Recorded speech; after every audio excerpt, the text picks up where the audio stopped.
18절로 32절까지 저하고 교독하십니다. 로마서 1장 18절로 32절.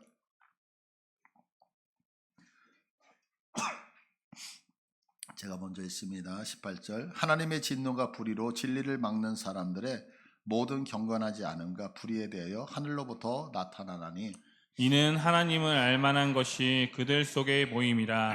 하나님께서 이를 그들에게 보이셨느니라. 창세로부터 그의 보이지 아니하는 것들 곧 그의 영원하신 능력과 신성이 그가 만드신 만물에 분명히 보여 알려졌나니 그러므로 그들이 핑계하지 못할지니라. 하나님을 알되 하나님을 영화롭게 아니하며 감사하지도 아니하고 오히려 그 생각이 허망하여지며 미련한 마음이 어두워졌나니 스스로 지혜 있다 하나 어리석게 되어 썩어지는 아니하는 하나님의 영광을 썩어질 사람과 새와 짐승과 기어다니는 동물 모양의 우상으로 바꾸었느니라. 그러므로 하나님께서 그들을 마음의 정욕대로 더러우며 버려두사 그들의 몸을 서로 욕되게 하게 하셨으니 이는 그들이 하나님의 진리를 거짓 것으로 바꾸어 피조물을 조물줄보다 더 경배하고 섬김이라. 주는 곧 영원히 찬송할 이시로다. 아멘.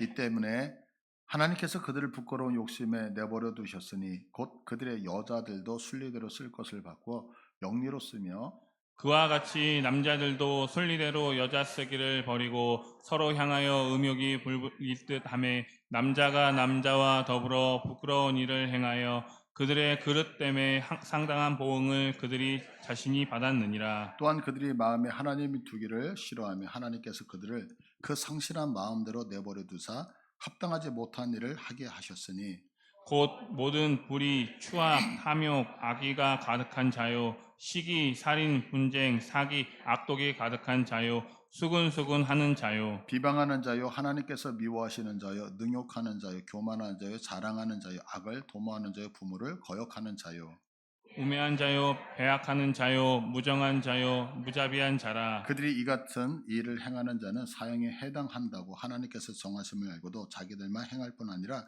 또한 그런 일을 행하는 자들을 옳다 하느니라. 아멘. 예. 복음은 예수 그리스도이십니다. 예. 그래서 이제 바울은 이 복음을 자랑스럽다, 부끄러워하지 않는다라고 말씀을 하고 있죠. 그 이유에 대해서 복음은 모든 믿는 자에게 무엇을 주신다? 구원을 주시는 하나님의 능력이다라고 선포를 하고 있어요.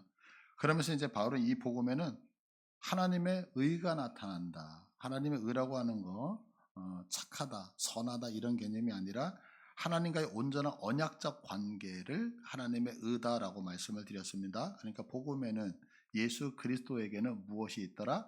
하나님의 온전한 언약적 관계가 있더라라고 말씀을 하죠. 그래서 이제 의인이라고 하는 말은 착하다 이런 말이 아니라 하나님과 온전한 관계를 갖고 있는 자, 하나님과 언약적 관계 안에 들어와 있는 사람을 의인이다라고 말씀을 했어요. 그래서 이 의인은 어떻게 살아야 되냐를 할 때 믿음으로 믿음에 이른다. 그러니까 하나님과 온전한 언약적 관계에 의하여 처음 내가 구원받아서 하나님의 인도함을 받은 사람은 그 언약적 관계에 의해서 계속적으로 이끌림을 받으면서 약속대로 살아야 된다. 이것이 보다 믿음으로 산다라고 하는 말씀인 거예요. 그래서 우리가 예수님의 십자가 앞에 나와서 항복함으로 구원을 받았다면 구원받은 자들은 계속해서 예수님의 십자가에 항복하면서 살아야 되는 거죠. 그래서 구원은 단회적이지만 우리가 예수님을 닮아가는 성화는 계속해서 연속선상에 있잖아요. 그러니까 날마다 나는 죽노라라고 하는 고백이 우리에게 필요한 거죠. 그래서 이 로마서 지난주에 배웠던 1장 17절의 9절 정말 많은 사람들을 변화시켰었거든요. 그래서 1장 17절을 보시면 복음에는 하나님의 의가 나타나서 믿음으로 믿음에 이르게 하나니 기록된 바 오직 의인은 믿음으로 말미암아 살리라 함과 같으리라. 그러니까 사실은 성경에서 로마서에서 아니면 전체 성경에서 가장 중요한 말씀을 한 절을 뽑으라고 한다면 아마 로마서 1장 17절의 이 말씀 복음에는 뭐가? 하나님의 의가 나타나서 믿음으로 믿음에 이르게 한다. 이 말씀이 너무 중요한 말씀이죠. 그래서 우리가 잘 알고 있는 종교개혁을 했던 그 마틴 루터가 이 로마서 1장 17절 하나님의 의는 믿는 자에게 주시는 선물이라고 하는 것을 깨닫고서 회심을 하게 되어지거든요. 그러면서 그 당시에 정말 시퍼렇게 살아있었던 그 권세자들이죠. 그런 카톨릭과 싸우면서 종교개혁을 이루었던 말씀이 바로 이 말씀이거든요. 또한 우리가 이제 너무 잘 알고 있는 감리교회 창시자, 우리는 이제 장로교지만 그 존 웨슬레가 있었거든요. 이 존 웨슬레가 예수님을 믿으면서 많은 심적 갈등을 느꼈던 거예요. 우리도 이제 그런 갈등 많이 느끼실 거예요. 내가 믿음의 생활을 좀 잘하는 것 같고 기도도 열심히 하고 봉사도 열심히 하고 교회도 자주 오고 그러면 내가 막 이렇게 하나님을 사랑하는 것 같고 또 내가 좀 세상적으로 많이 치우치면 나 구원 받았나? 뭐 이런 고민들이 있잖아요. 그랬던 것 같아요. 그래서 존 웨슬리가 어느 날 런던의 알더스 게이트 그 거리에 모이면서 이 로마서 17장에서 칭의에 대한 설교를 듣다가 마음이 따뜻해지는 그런 감동을 받아요. 그래서 결국에는 거기서 하나님을 만나게 되어지고 우리가 잘 알다시피 감리교단을 만들게 되어지죠. 뿐만 아니라 이제 그 우리가 잘 알고 있는 철로 역정이라고 하는 책, 철로 역정, 그 책을 썼던 존 버년. 이 존 버년도 지금 말씀드렸던 것처럼 방황을 했던 것 같아요. 그러니까 하나님을 어떨 땐 잘 섬길 수 있잖아요. 또 어떨 땐 못 섬기고 그럴 때마다 늘 그 구원에 대한 불안감 이것이 그에게 사로잡혀 있었다는 거예요. 그런데 이 로마서 1장 17절 오늘 보면 지난주에 배웠던 이 말씀을 읽으면서 믿음으로 말미암는 의라고 하는 이 가르침을 받고서 그의 삶이 큰 회심을 했다라고 그의 책에서 기록을 하거든요. 자, 그러면 이제 이렇게 생각할 수 있는 거죠. 이 신앙의 거장들이 왜 로마서 1장 17절의 말씀을 듣다가 회심을 하게 되었느냐라고 하는 거예요. 그 이유는 뭐냐면 오늘 우리가 읽었던 본문에 답이 있거든요. 그래서 오늘 본문 1장 18절을 보시면 하나님의 진노가 나타났다는 거예요. 그러니까 오늘의 본문은 하나님의 진노 이렇게 얘기를 하지만 사실은 원문 성경에는 이제 있는데 우리 한국 성경에 이게 번역하면서 의역상이었던 것 같아요. 빼놓은 단어가 하나가 있어요. 그게 뭐냐면 왜냐하면이라고 하는 단어예요. 왜냐하면. 이 왜냐하면. 그래서 16절, 17절, 18절에도 왜냐하면이라는 단어가 다 빠져 있거든요. 그래서 한번 그 왜냐하면을 넣고 이렇게 성경을 다시 한번 볼 필요가 있는데 16절을 보시면 나는 복음을 부끄러워하지 않습니다. 왜냐하면 복음에는 구원을 주시는 하나님의 능력이 나타납니다. 이렇게 말씀해요.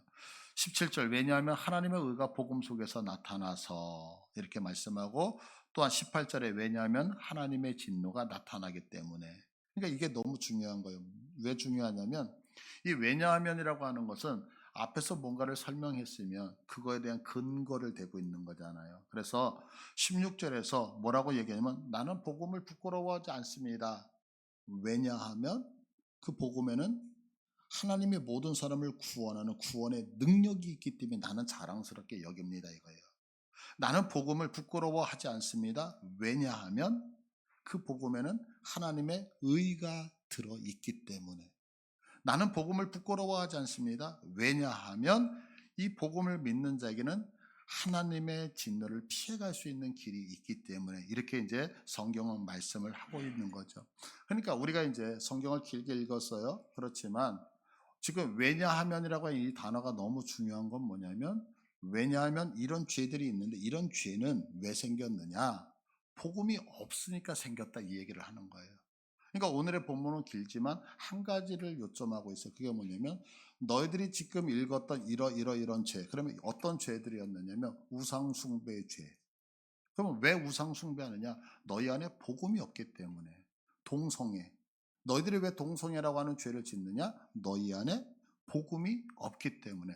너희에게 왜 이 21가지의 죄가 만들어지느냐? 너희 안에 무엇이 없기 때문에? 복음이 없기 때문에 이렇게 얘기해요. 그러니까 오늘 본문은 왜냐하면 너무 중요한 거예요. 그럼 거꾸로 얘기해서 자 우리가 우상 숭배를 안 하기 위해서는 우리 안에 무엇이 있으면 돼요? 복음이 있으면 되는 거예요. 우리가 동성애 잘못됐죠? 안 하려면 무엇을 하면 돼요? 우리 안에 무엇이 있으면? 복음이 있으면. 우리가 21가지의 수많은 죄들이 있었잖아요. 그 육체적인 수많은 죄 그거를 짓지 않기 위해서 우리 안에 무엇이 있으면 된다? 복음이 있으면 된다. 이렇게 얘기를 하는 거죠. 근데 이제 우리들이 이제 신앙생활을 하면서 많이 실패를 하잖아요. 근데 실패를 하는데 저는 이렇게 생각해요. 그게 뭐냐면 그 성경이 말씀하는 것에 대해서 우리가 의지를 가지고 뭔가를 이렇게 선택할 수 있다라고 생각을 하는 거예요. 어떤 거냐면 이런 거죠. 자, 짜장면을 드실래요? 짬뽕을 드실래요? 그러면 이쪽에 짜장면이 있고 이쪽에 짬뽕이 있어요. 그럼 나는 어디에 있느냐면 중간에 있는 거예요. 그래서 중간에서 내가 짜장면을 선택을 할 수도 있고 짬뽕을 선택할 수도 있다라고 신앙에서 생각을 한다고요. 근데 성경에서 말씀하는 선택은 이런 선택이 아니에요. 그러면 성경은 우리에게 어떻게 말씀하거든요? 우리는 이미 한쪽에 소속이 돼 있다라고 말씀하셔요. 그래서 요한복음 3장 17절을 보시면 하나님이 그 아들을 세상에 보내신 것은 하나님이 세상 보내신 거 아들을 세상에 보내신 거 믿으시죠? 그럼 그거 왜 보내셨느냐? 세상을 심판하려 하심이 아니고 그로 말미암아 세상이 구원받게 하고 싶어서. 그러면 구원받기 위해서인데 18절에 왜 구원을 이렇게 강조를 하냐면 18절에 그를 18절 좀 보여주세요. 그를 믿는 자는 심판을 받지 않는 것이요 믿지 아니하는 자는 하나님의 독생자의 이름을 믿지 아니하므로 벌써 심판을 받았다. 그러니까 독생자를 믿을까 안 믿을까를 우리에게 선택하라고 선포하고 있는 것이 아니라 너 하나님 지금 예수 그리스도를 너에게 보내줬는데 너희들은 지금 어디에 있다? 지옥의 자리에 있는 거예요. 심판의 자리에 있는 거예요. 그러니까 너희는 이미 심판을 받았고 지옥으로 가고 있기 때문에 결정하여서 하나님을 부여잡지 아니하면 구원 받는다 못 받는다? 못 받는다라고 선포하는 거죠. 그러니까 신앙에서 선택이라고 하는 단어는 무엇인가를 내가 할 수 있다. 이거는 이미 우리가 속고 있는 거예요. 우리에게는 그런 선택이 있다 없다? 없다. 자, 우리는 다 어디를 가고 있냐면 지옥으로 가고 있어요. 지옥으로. 그런데 하나님께서 독생자 예수를 보내주셨어요. 이 예수를 믿으면 천국을 가는 거예요. 그럼 이게 선택이 아니라 결단하시는 거예요. 믿으십니까? 그래서 우리는 예수를 선택할 수도 있고 죄악을 선택할 수도 있는 게 아니라 이미 우리는 심판의 자리에 있거든요. 그래서 성경은 선택이 아니라 우리에게 결단하라라고 주장하고 있는 거죠. 근데 우리는 자꾸 이 부분을 틀리는 거예요. 어떻게 틀려요? 내가 중립적 관계에서 하나님을 선택할 수도 있고 악을 선택할 수도 있다라고 생각을 하는 거죠. 자, 그러면 우리가 하나님의 백성입니까? 여러분들 지금 하나님의 백성입니까? 그러면 사단이 우리를 침범하지 못하는 거죠. 그러나 내가 하나님의 백성이 아니다라고 한다면 나를 지배하고 다스리는 자가 누구다? 사단이에요. 중립에 있지 않다고요. 이거 믿으세요, 여러분? 그래서 중요한 거죠. 그래서 빌립보서 2장 12절을 보시면 그러므로 나의 사랑하는 자들아 너희가 나 있을 때뿐 아니라 더욱 지금 나 없을 때도 항상 복종하여 두렵고 떨림으로 너희의 구원을 이루라. 구원을 이루어 가라라고 얘기를 해요. 자, 그러면 여러분 자 보세요. 구원은 누가 주시는 거죠? 하나님이 주시는 거예요. 믿으시죠? 이거 하나님 주시는 거. 자, 그러면 우리가 그렇게 한번 구원을 받았을 때에 구원에서 탈락이 될까요? 안 될까요?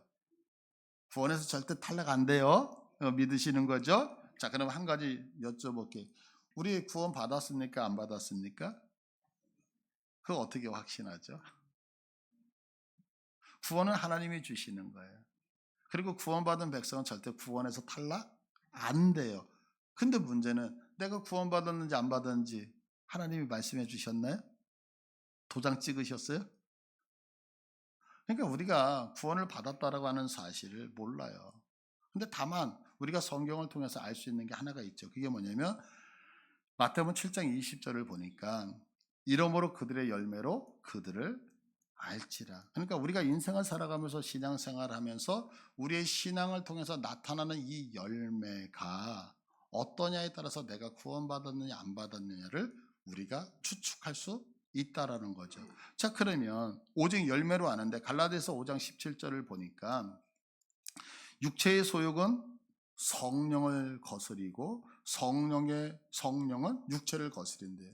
그러니까 분명히 열매가 달라지는데 성령과 육체가 공존하면서 함께 갈 수 있다 없다? 없다라고 성경은 선포한다. 내가 성령을 따라가면 육체를 거부할 수밖에 없고 육체를 따라가면 성령을 거부할 수밖에 없는 거예요. 다시 얘기해서 내가 하나님을 따라가면 세상을 거부할 수밖에 없고 세상을 따라가면 하나님을 거부하는 거예요. 그러니까 두 개를 같이 가지고 가지 못한다라고 성경은 얘기하죠. 그런데 계속해서 5장 22절을 보면 오직 성령의 열매는 그러면서 9가지 사랑과 희락과 화평과 오래 참은 자비 양선 충성 온유 절제니 그러면서 성령을 따라갔을 때는 무엇이 이 9가지 열매가 우리의 인생에 펼쳐진다 안 펼쳐진다? 펼쳐진다. 그러면 이 열매가 왜 펼쳐질까요? 이유는 하나예요. 내가 성령을 따라서 행하기 때문에. 그러면 성령은 하나님이시잖아요. 하나님은 죄인에게 임하셔요, 안 임하셔요? 우리를 거룩하게 만드신 다음에 임하시죠. 그러니까 내가 지금 이런 9가지 성령의 열매를 맺는다는 것은 성령님이 맺게 하시는 건데 어떻게? 그 성령님이 나와 함께 해 주시기 때문에 열매가 되어지죠. 그래서 우리는 이 열매를 보고 구원받았다라고 얘기를 하는 거죠. 반면에 우리들이 이제 성령을 떠나서 인본주의로 세상적으로 살아가는 거예요. 그러면 계속해서 19절을 보시면 육체의 일은 분명하니 곧 음행과 더러운 것과 호색과 우상 숭배, 주술, 원수 맺는 것, 분쟁, 시기, 분냄, 당짓는 것, 분열, 이단, 투기와 술 취함과 방탕함이다라고 쭉 이야기를 하고 있어요. 그러면서 이런 열매를 맺는 자는 하나님의 나라를 유업으로 받는다 못 받는다? 못 받는다. 쉽게 얘기해서 이런 열매를 맺는 사람은 세상적인 육신적인 열매를 맺는 사람은 예수 그리스도 앞에서 구원받지 못했다라고 얘기를 하는 거죠. 자, 그러면 제가 지금 말씀드리는 거 한번 잘 들어보세요. 음행, 더러운 거, 호색, 우상숭배, 주술, 원수 맺는 거, 분쟁, 시기, 분냄, 당짓는 거, 분열, 이단, 투기, 술취함, 방탕 이런 열매 맺나요? 안 맺나요? 여러분들 전혀 안 맺으세요? 아니면 맺으세요? 자, 그러면 이런 열매를 맺는다는 건 왜 맺어요? 육신적으로 하나님을 거부하고 육신적인 생각을 따라가니까. 자, 그러면 열매로 너희를 아니까 이 열매를 맺는다는 것은 구원받았다, 못 받았다? 못 받았다. 이렇게 가는 거죠. 왜? 열매가 나오니까. 그래서 바울은 너희의 구원을 두렵고 떨림으로 이루라 라고 하는 거예요. 무슨 얘기예요? 우리에게 하나님이 분명히 믿음으로 구원하셨어요. 그러나 구원받았으니까 라고 생각하지 말고, 왜? 아직 꼬링 지점에 안 들어갔잖아요. 그러니까 내가 구원받았다라고 생각할지라도 우리들이 인생을 살 때는 어떻게 돼요? 아직 구원받지 못한 것처럼 하나님 앞에 두렵고 떨림으로. 무슨 얘기예요? 하나님 앞에 겸손하게 나가야 된다라고 말씀을 하고 있는 거죠. 저는 이제 우리가 이제 성경 해석할 때 장로교 교리로 해석을 하잖아요. 하나님의 절대 주권, 인간의 전적 타락. 저 이건 너무 좋아요. 너무 귀하고 정말 제 마음에 은혜, 성경을 볼 때마다 은혜를 많이 받고 하나님의 그 크신 사랑에 대해서 늘 감격하거든요. 근데 가끔은 두려울 때가 있어요. 왜냐하면 조금 전에도 말씀드렸지만 우리는 한 번 구원은 영원한 구원이잖아요. 한 번 구원받으면 구원에서 탈락된다 안 된다? 구원에서 탈락되지 않아요. 그러다 보니까 어느 순간에 나도 모르는 사이에 교만해서 머리 꼭대기까지 올라가는 경우가 있더라 라고 하는 거죠. 근데 여러분 죄송하지만 아직 우리 천국 아직 안 들어갔어요. 결승골에 들어가기 전까지는 모르는 거예요. 우리 그런 얘기 아니에요. 축구 경기할 때 경기가 끝날 때까지는 모르는 거라고요. 그러니까 지금 우리가 구원받았다. 그러니까 이 정도면 됐지. 이건 너무너무 큰 교만이죠. 그래요. 하나님이 구원해 주셨어요. 그러나 두렵고 떨림으로 정말 내가 더욱더 겸손하게 임해야 된다는. 그래서 구원받은 백성이라고 한다면 교만할 수 없는 이유가 바로 여기에 있는 거죠. 그래서 오늘 본문은 우리가 복음인 예수 그리스도를 가지고 살아야 된다고 하는 거예요. 왜냐하면 그 복음이라는 예수 그리스도 안에는 무엇이 있어요? 하나님의 의, 하나님과의 온전한 인격적 관계가 이 복음 안에 나타나기 때문에. 그런데 이 언약적 관계, 하나님의 의가 내가 하나님과 온전한 관계라고 하는 것이 없는 자에게는 오늘 본문은 뭐냐면 하나님의 진노가 나타난대요. 하나님의 진노. 그러니까 하나님의 의가 없는 자는 오늘 본문의 모든 죄악이 우리에게 나타날 수밖에 없는 거예요. 그래서 결국 하나님은 이 죄인들을 어떻게 하냐면 보다 못하시니까 그냥 내버려 두신다고요. 우리가 이제 잘 알고 있는 사건을 한번 보자고요. 애굽의 바로 이제 아멘호셉 2세인데요. 모세는 하나님의 명령이라고 하면서 이에게 10가지의 재앙으로 그 많이 고통을 주잖아요. 이 고통을 받았을 때 아멘호셉은 그 많이 고통당해서 힘들었을 거라고요. 그런데 보세요. 하나님이 이렇게 고통 줬던 것은 이 바로라고 하는 아멘호셉을 괴롭히려고 그랬던 게 절대 아니었어요. 우리 한번 출애굽기 9장 13절을 한번 보시겠어요? 자, 여호와께서 모세에게 이르시되 아침에 일찍 일어나 바로 앞에 서서 그에게 이르기를 히브리 사람이 하나님 여호와의 말씀에 내 백성을 보내라 그들이 나를 섬길 것이다 라고 그래요. 그러면서 14절에 내가 이번에는 모든 재앙을 너와 내 신하와 내 백성에게 내려 온 천하에 나와 같은 자가 없음을 내게 알게 하리라. 자, 지금 하나님이 재앙을 내는데 하나님이신 것을 알게 하시겠다요. 그러면 나에게 임해서 하나님인 것이 세상 사람에게 전한다면 나도 알아야 될 거 아니에요. 그죠? 그 말이 포함되어 있죠. 그러면서 계속해서 15절에 내가 손을 펴서 돌림병으로 너와 내 백성을 쳤더라면 내가 세상에서 끊어졌을 것이라는 거예요. 아니 하나님이 바로 못 죽이시겠어요? 죽일 수 있죠. 근데 죽이지 않으셨어요. 그럼 왜 그러냐? 16절에 내가 너를 세웠으면 나의 능력을 내게 보이고 내 이름이 온 천하에 전파되게 하려 하십니다. 그러니까 하나님이 일하심을 통하여 아 저분이 하나님이구나 세상의 사람들도 알고 너도 깨달아. 그 얘기는 무슨 얘기냐면 바로를 징벌하시겠다는 거예요. 살리시겠다는 거예요. 살리시겠다는 얘기죠. 그러니까 재앙이 내릴 때에 중요한 것은 그 재앙은 멸망시키려고 내리는 것이 아니라 그를 돌이키시겠다는 거죠. 그런데 보세요. 아멘호셉이 그 말을 안 듣거든요. 하나님 부정이에요. 그래서 결국에는 출애굽이 되어진 다음에 이스라엘 백성을 쫓아가서 홍해까지 따라 들어가잖아요. 출애굽기 14장 28절을 보니까 물이 다시 흘러 병거들과 기병들을 덮되 그들의 뒤를 따라 바다에 들어간 바로의 군대를 다 덮으니 하나도 남지 아니하였더라. 완전히 뭐였다? 멸망당했더라. 그러니까 하나님께서 멸망당하는 것을 막지 않으셔 그냥 내버려 두시는 거예요. 여러분 생각해 보세요. 이제 이런 얘기가 있어요. 칭찬은 고래도 춤추게 한다고. 근데 여러분들 한번 잘 생각해 보셔요. 여러분들이 창세기서부터 요한계시록까지 쭉 성경을 읽으면서 하나님이 칭찬하는 경우가 몇 번 계셨나요? 성경에서. 우리를 보면서 아휴 너 기특하네. 너 진짜 잘해. 너 최고다. 라고 하셨던 부분이 몇 번이나 있으셨을 것 같아요. 아마 제 기억으로는 다윗을 향하여 내 종 다윗이라고. 무슨 얘기일까요? 우리는 인본주의에 빠져 있는 경우가 되게 많아요. 신앙생활을 하면서 잘합니다, 잘합니다, 잘합니다. 여러분도 정말 잘할까요? 아니요. 인간은요, 하는 모든 행동은 하나님을 거부하는 쪽으로 가지, 하나님을 따라가지 않아요. 그래서 성경을 보면 칭찬보다는 야단이 훨씬 더 많아요. 그런데 여러분도 중요한 건 뭐냐? 그 야단 속에, 그 징계 속에 하나님의 크신 사랑이 있다는 거죠. 음? 우리 자녀들을 향해서 왜 부모님이 왜 관심을 보이죠? 왜 야단을 치죠? 사랑하니까요.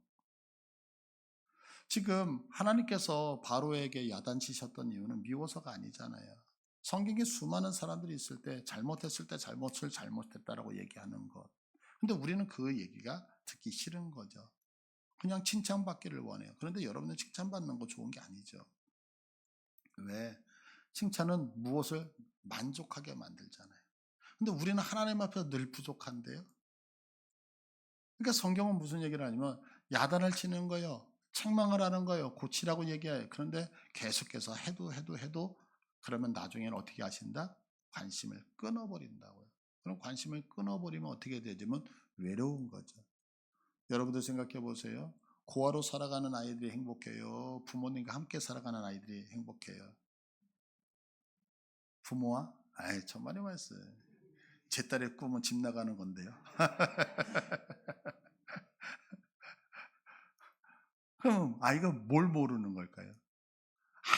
아무도 나를 타치하지 않는 게 행복이라고 생각하죠. 근데 정말 행복인가요? 아니죠. 왜요? 내가 그 인생에 대해서 책임을 져야 되잖아요. 근데 부모님이 함께 한다는 건 잔소리를 해.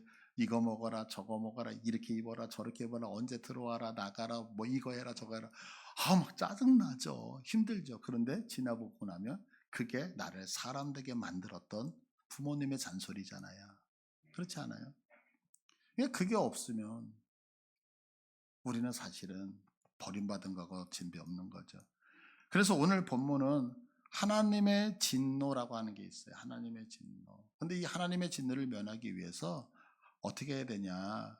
하나님의 의를 찾아야 되는 거예요. 왜? 하나님의 진노는 내가 하나님 앞에 의를 찾지 못하면 아까 얘기했던 거 우상숭배 그리고 순리를 영리로 사용하는 것들 세상의 모든 악한 걸 다 행한다고요.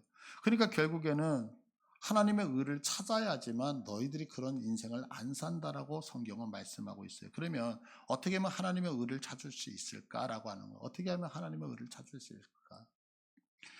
구약 성경을 보면 하나님 앞에 의롭게 살기 위해서 행했던 방법이 있어요. 제사였어요. 그래서 이제 전에 우리가 레위기서를 공부하면서 제사의 5가지를 쭉 배웠었던 거 기억나시죠? 다시 한번 오늘 그 제사를 살펴볼게요. 근데 이제 제사를 드리기 위해서 레위기 1장 2절을 보시면 이스라엘 자손에게 말해 이르라 너희 중에 누구든지 여호와께 예물 드리려거든 가축 중에서 소나 양으로 예물을 가져와야 돼요. 그러니까 제일 먼저는 제물을 갖고 오는 거예요. 두 번째는 뭐냐면 4절을 보시면 자, 그 제물에다가 안수를 하는데 안수 내가 해요, 제사장이 해요? 내가 하는 거예요. 내가 끌고 와가지고 내가 자 그러면 안수 왜 하죠? 내가 갖고 있는 죄를 그 제물에 넘기기 위해서 이걸 이제 전가한다 그러잖아요. 전가 그죠? 그래서 내가 소 끌고 왔어요. 그러면 내가 안수하는 거 하나님 내가 이런 죄도 짓고 저런 죄도 짓고 자 내 죄는 다 넘어가라 넘어가라 넘어가라 그래서 내가 지은 죄를 다 넘기는 거예요. 자 근데 이때 중요한 게 있어요. 자 우리가 어떤 분하고 이렇게 손과 손이 딱 마주 잡으면 내 열기만 그에게 전달되네요? 아니면 상대방 열기도 나에게 오나요? 그거가 동일하게 내가 동물에게 안수를 해요. 전가를 하면 내 거만 넘어가나요? 동물에게 있었던 것도 나에게 들어오나요? 나에게 들어온다고요. 쌍방 전가가 되는 거죠. 쌍방. 자, 그런데 보세요. 내가 지은 죄가 있어서 지금 동물에게 야, 내가 이런 죄 졌어. 저런 죄 졌어. 모든 죄 다 졌어. 그래서 다 넘겼는데 이 동물이 나도 이런 죄 졌거든. 이거 갖고 가라. 그러면은 죄물 되겠어요? 안 되겠어요? 안 되죠. 쌍방 전가이기 때문에. 그래서 성경은 3절에 보시면 3절에 그 예물이 소와 번제이면 흠없는 수컷으로. 왜 흠이 없어야 되죠? 내 것만 갖고 가는 게 아니라 그가 갖고 있었던 게 내게 온단 말이에요. 자, 우리가 예수님이 우리의 모든 죄를 전가 받으신 거 믿으세요? 그래서 내가 지은 죄 예수님 이거 갖고 가세요. 저거 갖고 가자 했더니 예수님도 죄 지은 게 있어. 그래서 예수님의 죄가 내게 들어와. 그러면 예수님이 우리의 죄를 사하실 수 있어요? 없어요? 없죠. 그러니까 예수님이 왜 흠이 없어야 되면 왜 거룩하셔야 되냐면 내가 지은 모든 죄가 예수님에게 들어갔고 예수님이 갖고 있는 그 거룩함이 내게 전가가 되기 때문에 그래서 예물은 아니 제사 드릴 때 눈썹 하나 좀 빠지면 어때? 다리에 약간 상책이 좀 나면 어때? 흠이 좀 있으면 어때? 안 되는 거예요. 왜 안 될까요? 그가 갖고 있는 모든 것들이 내게 전가되기 때문에. 그러니까 재물은 어때야 돼요? 내 것만 갖고 가고 그에게 있는 거룩만 내게 와야지 그가 갖고 있는 게 들어오면 된다 안 된다? 안 돼요. 그래서 흠 있는 재물은 받지 않게 되어졌다는 거예요. 자 그러면 이제 이 흠 없는 것을 가지고서 이걸 잡아야 되잖아요. 잡을 때 내가 잡아요? 아니면 제사장이 잡아요? 내가 잡는 거예요. 그래서 성경에 5절에 보시면 그는 여호와 앞에서 그 숫송아지를 잡고 아론의 자손 제사장들은 그 피를 가져다가 회막문 앞 제단 사방에 뿌릴 것이다. 그래서 자 제물을 데리고 왔어요. 안수를 해서 내 죄 다 넘어가. 그리고 거룩한 건 내게 와. 그리고 그 제물을 내가 죽인단 말이에요. 그 다음에 그 번제물을 가죽을 벗겨요. 가죽을 벗기고 그 안에 있는 것들을 각을 다 떠가지고 이제 제사장에게 주면 제사장들은 그것을 제단에다가 쫙 널려서 태우게 되어진다. 이 얘기를 하는 거예요. 자, 근데 여기서 한번 생각해 보셔요. 자, 동물 내가 잡는다 그랬잖아요. 그럼 여러분들 그 소 잡아 보셨어요? 자, 소 안수했어요. 자, 이제 칼 가지고서 칼을 받았어요. 찔렀어요. 얘가 안 죽어. 그러면 얘가 안 죽으면 아, 주인이 내가 모든 죄를 짊어지니까 내가 죽을 때까지 참을게. 한 번 더 찔러. 이러겠어요? 펄쩍 뛰겠어요? 그러면 여러분들 생각해 보세요. 이 재물을 죽여야 되는데 내가 노하우가 없잖아요. 그럼 한 번 찔리겠어요? 여러 번 찔리겠어요?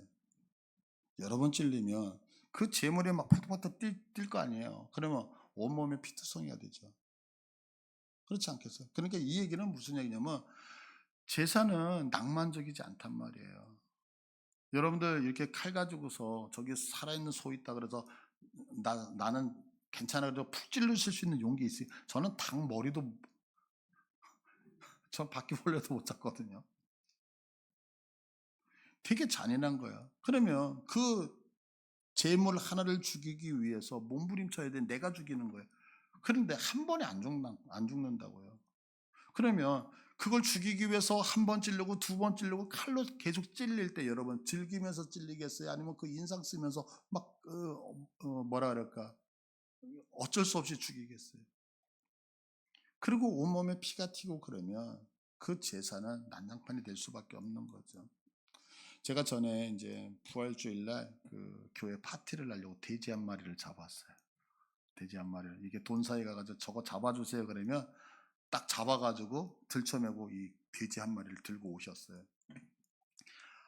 여러분 그 돼지 이렇게 축 처져 있는 그 돼지의 몸, 그 촉감 여러분들 좋으실 것 같아요?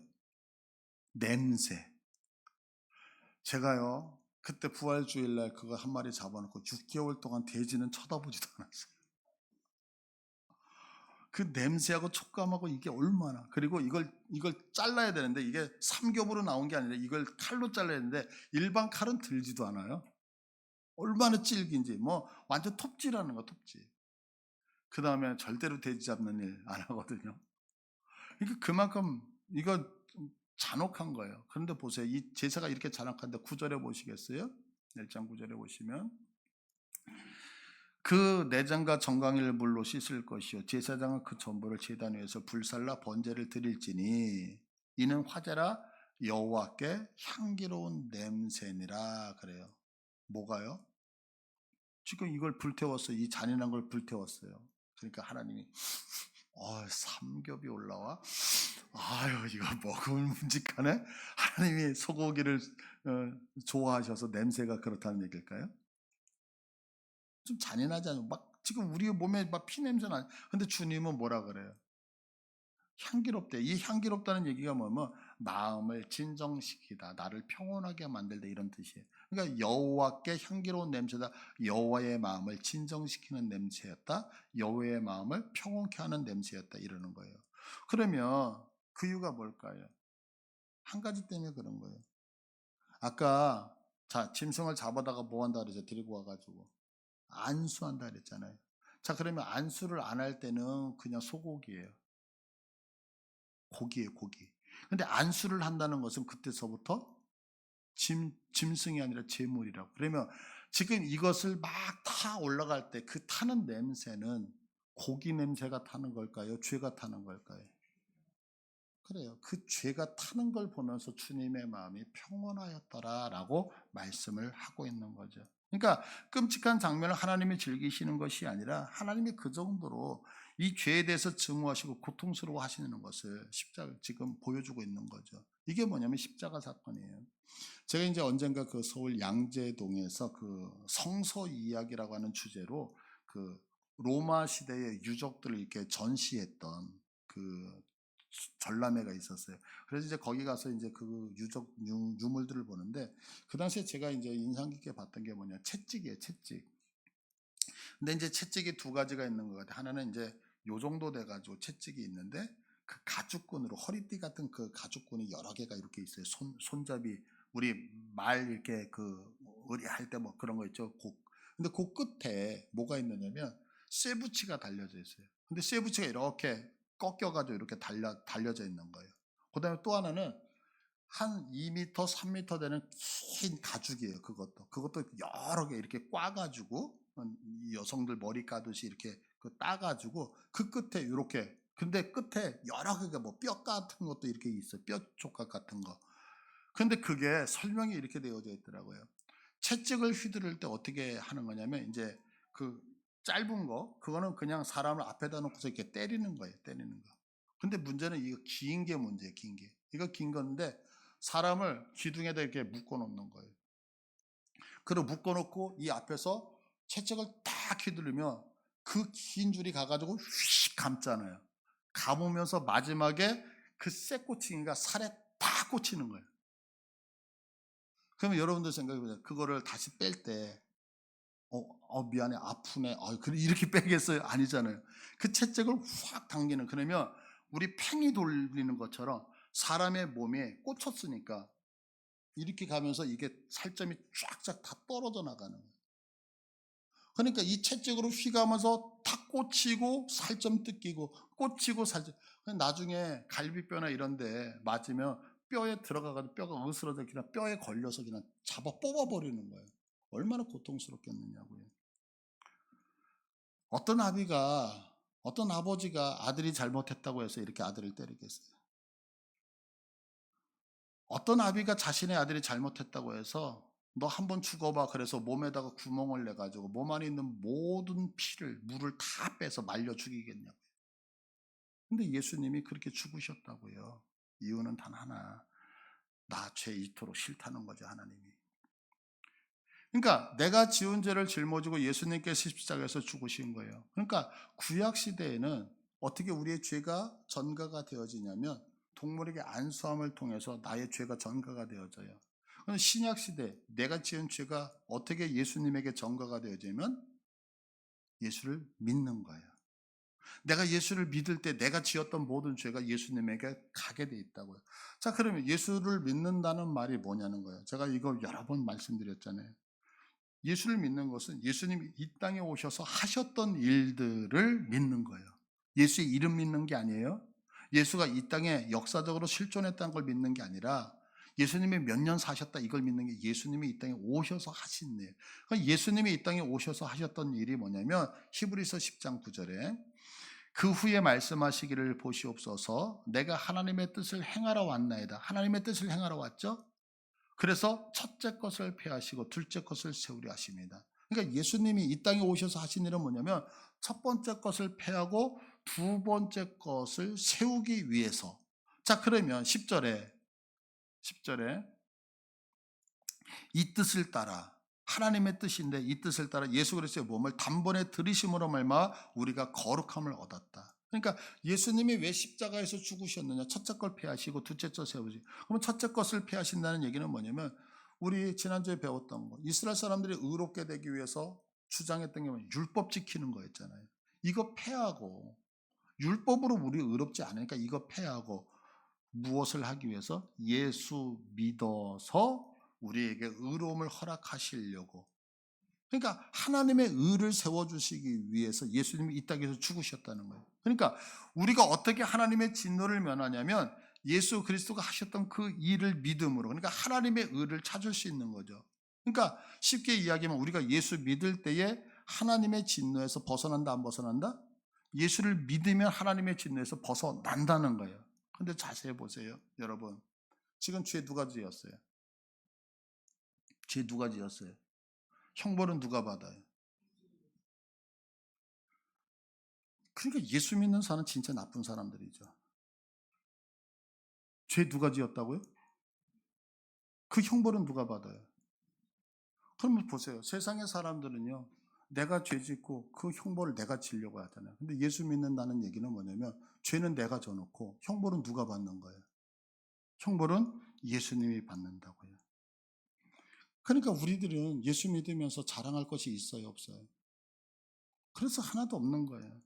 근데 생각해 보세요. 우리가 신앙생활을 오래 하다 보면 내가 지금 이렇게 제가 여기 목사로 서 있는데 이 목사로 되어 있는 것이 마치 내가 잘나서 내 의로움을 통해서 내가 목회자가 됐다라고 생길 때가 너무너무 많은 거죠. 그건 아니죠. 내 죄를 누가 갖고 가신 거예요? 예수님이 가져가 주셨기 때문에. 근데 거꾸로 이야기하면 우리는 신앙생활하면서 연수가 올라가면 점점 뻔뻔해지는 거예요. 무슨 얘기냐면 여러분, 회개하면 주님이 용서해 주시죠. 그러니까 이제는 죄는 내가 왕창 져놓고서 예수한테 떠넘기면 되니까 이게 너무 자연스러운 거야. 여러분 생각해 보세요. 내가 죄 짓고 네가 책임져라고 할 때 미안한 마음이 있어야지 정상 아닌가요? 근데 우리는 예수 믿고 주님이 내 죄를 용서하신다라고 하니까 내가 지은 죄를 떠넘기면서 미안한 마음이 전혀 없어. 그러면서 나는 주님을 사랑한대요. 내가 교회에서 어떤 높아진 이유가 뭐냐면 그분이 내 모든 걸 책임지고 가져가 주셨기 때문이잖아요. 근데 우리는 어떻게 하냐면 연수가 올라가면 교회에서 목소리를 내는 거야. 큰 소리를 내. 왜? 회개에 대하여 하나님 앞에 미안하고 죄송한 마음이 전혀 없고 그것이 의례 당연하다는 식으로. 아니라는 거죠. 그러니까 예수 믿으면서 뻔뻔한 것처럼 회개를 자주 하면서 예수님이 우리의 죄를 모든 거 사해 주실 거라고 당당하게 얘기하는 것처럼 뻔뻔한 건 없는 거거든요, 사실은. 그러니까 여러분들 정말 예수님이 우리가 죄 지은 걸 다 갖고 가셔서 그분이 십자가에서 죽으심으로 채찍에 맞음으로 우리가 의롭게 되어진 것을 믿으십니까? 그런 것을 믿으면 교회에서는 절대로 자랑할 수 있는 게 아무것도 없는 거죠. 교회에서는 절대로 내 목소리를 높일 수 없는 거죠. 왜? 그분한테 미안하기 때문에. 그래서 교회에서는 오로지 나올 수 있는 것은 그분이 해주셨습니다라는 감사밖에 나올 수가 없는 거예요. 근데 여러분들 보세요. 우리 예수 믿으면서 신앙이 올라가면서 내가 그 하나님을 보면서 더 겸손해서 고맙습니다, 감사합니다, 주님 영광 받으세요라고 얘기하나요? 아니면 뻔뻔스럽게 내가 높아진 것들 때문에 목소리를 높이고 있나요? 그건 아직 모르는 거죠. 그래서 우리가 하나님의 진노를 면하기 위해서는 하나님과의 온전한 언약적 관계를 발견해야 되는데 그 방법이 예수를 믿는 거란 말이에요. 그러니까 예수를 믿는 사람은 어떻게 되어지냐면 겸손해질 수밖에 없는 거예요. 왜? 그 하나님이 나를 나되게 만드셨다는 사실 때문에. 여러분, 우리를 위해서 주님이 지셨던 그 십자가로 인해서 우리의 의가 회복됐다는 사실 믿으시죠? 그렇다면 우리가 뻔뻔하게, 아니 당당하게 이게 아니라, 그래야 자녀이니까 뻔뻔해야 되겠지만 죄송한 마음으로 겸손하게 섬길 수 있는 모습이 우리 안에 있기를 간절히 축복합니다.